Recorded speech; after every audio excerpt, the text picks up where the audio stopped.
He got them on that summer. Yeah, all three of them had braces. Kyle and Melissa Durham proudly reminisce about their son Matthew. Easier now than it was at the beginning. At the beginning, it was hard to talk about all of it. The youngest of three boys, Matthew has a contagious smile, He played baseball for a long time growing up. a passion for sports, Until a big part of our life was outside. and an unshakable love for the Lord. Yes, definitely. And I think that's why he wanted to do missions. I mean, that was always his plan, that he was going to do missions always. As a teenager, Matthew began serving the homeless in downtown Oklahoma City. His junior year of high school, a friend invited Matt on a mission trip to Africa. The children instantly captured his heart. It was a big part of my life. I wanted to do that for the rest of my life. I wanted to live there with them and raise them and take care of them, send them to college and give them off at their weddings. Like that was my dream. It was like family. But on Matthew's fourth and final trip to Upendo Village, troubling allegations of abuse began to surface. Matt was there with his mom, and then 2 days after she leaves, these accusations begin pouring out. Right. The timing seems suspect. Yeah, it did to us too. The Edmond North High School wrestler had been accused of the unthinkable. Several children described bad manners, which for them was sexual misconduct.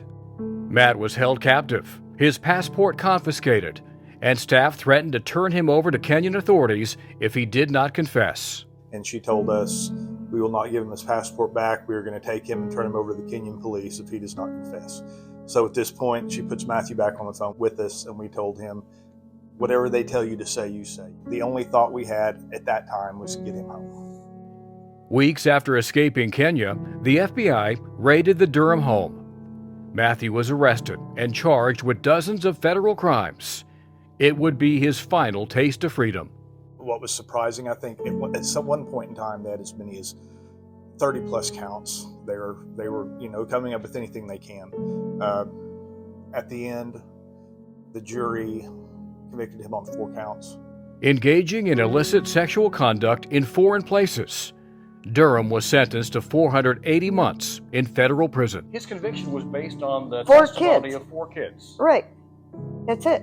all of who are recanting their story. Yes. Yes. Judy Mullins was on the board of Upendo Village and has close ties with the children who testified against Matthew. They are adults now and have a much different story to tell. You know we all lied. And I went, lied about what? And she said, about Matt, we all lied. And then what was your reaction? I Jaw did. drop? Jaw drop. In this sworn affidavit, the kids insist they were severely beaten and said they would say anything they wanted. They're heartbreaking to listen to. I remember one of the kids in particular talked about it was every day till one day, and her own words were, I just couldn't take it anymore, and said, okay, I'll say whatever you want me to. That was their livelihood. I mean, their everything. Food, shelter, clothing, everything. So you can't really, we don't have any bad feelings towards them. No. Because they didn't really have a choice. The Durhams were reluctant to share the new revelations in fear of creating false hope. This call is from a federal prison. I spoke with Matthew from the federal penitentiary in Marion, Illinois.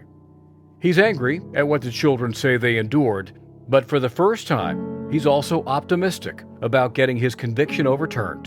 That was one of the happiest days of my life, and I burst into tears. I couldn't stop crying. We're riding high on optimism that this is a chance for me to go home. I think this is a great chance for me to at the very least be vindicated. So when Matt's case hit the news, I was fascinated. Andreana Pritchard is an author and professor of African history. She's writing a book about Matthew and the corruption that often happens within orphanage tourism. She communicates with Matthew regularly. He preaches. He has a very full kind of ministry experience. He has a job. It's certainly not a great life, right? But that's one thing I have been impressed by, is that he's kind of made peace with it in some ways. And then this happens, and that little window of hope opens, and you almost don't want to look out. Right. Prichard won't speculate on Matthew's guilt or innocence, but she is adamant the case needs another look. If that's true, it's pretty damning indictment of that children's home. We don't know at this point, but it does fit into some of the things that we know that can happen at children's homes. We need to listen to children, and we need to believe children, and we need to give them an opportunity to tell their stories.